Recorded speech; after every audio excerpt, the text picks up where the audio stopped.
खुलुमबाय गोजोन फुंबिलिनि गासिबो बड'लेण्ड बुब्लिनि अनसायगिरिफोरखौ बरायग्रोबाय।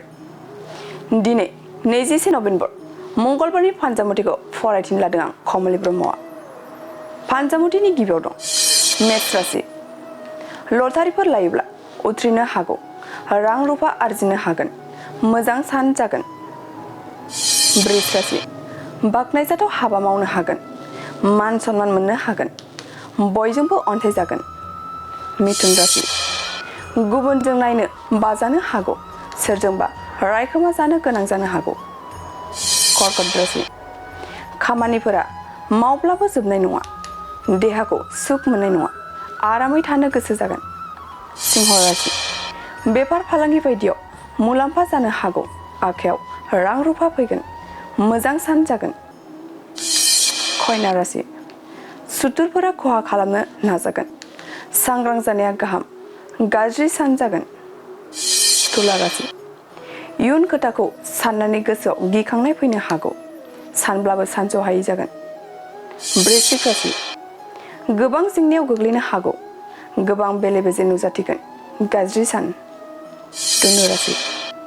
गोदान लामा मोननो हागौ, गोजौ फारसे जौगानो हागौ, मोजां सान। मकर राशि। दाहार लानो गोनां जानो हागौ, नांगौआ जोबनाय नङा, गोसोखौ असान्थि मोनगोन। कुम्भ राशि। गोथार फिथाइ मोननो हागौ, मिजिंफोरा जाफुंनो हागौ, जोबोरैनो मोजां सान जागोन। मीन राशि। मोजां बिबान मोननो हागौ, गुबुनखौ गियान होनो हागोन, साननायफोरा जाफुंगोन।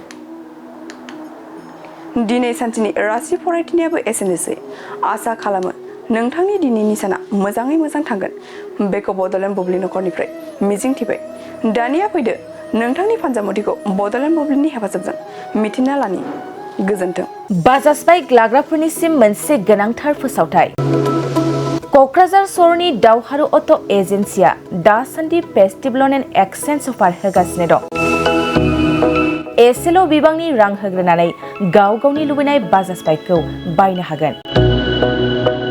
बे सोलिफु फेस्टिभ ल'न एन्ड एक्सचेन्ज अफाराव बाजाज कम्पानिनि गासैबो मडेलनि बाइक जेरै पालसार, सिटि, प्लेटिना, एवेन्जार, डमिनार आरो गोदानै लन्च जानाय बाजाज मडेलनि पालसार N150 खौबो मोननो हागोन।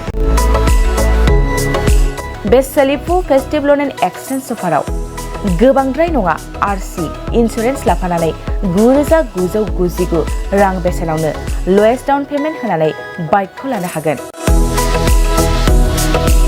नोंथांमोना क'क्राझार सहरनि दावहारु अट' एजेन्सिजों लोगोसेनो कारिगाव फेस्टिभ आउटलेट, दतमा फेस्टिभ आउटलेट आरो बडगाव फेस्टिभ आउटलेट ब्रान्च श'रुमावबो होबाय थानाय फेस्टिभ ल'न एन्ड एक्सचेन्ज अफाराव फैनानैबो लानो हागोन। मोजांसिन बाथ्राया बेसोबावदि दावहारु अट' एजेन्सि श'रुमनिफ्राय बाइक बायग्राफोरनो 5 लिटार पेट्रल आरो गंनै हेलमेटबो फ्रि एसुवेर्ड गिफ्ट महरै हरनाय जागोन।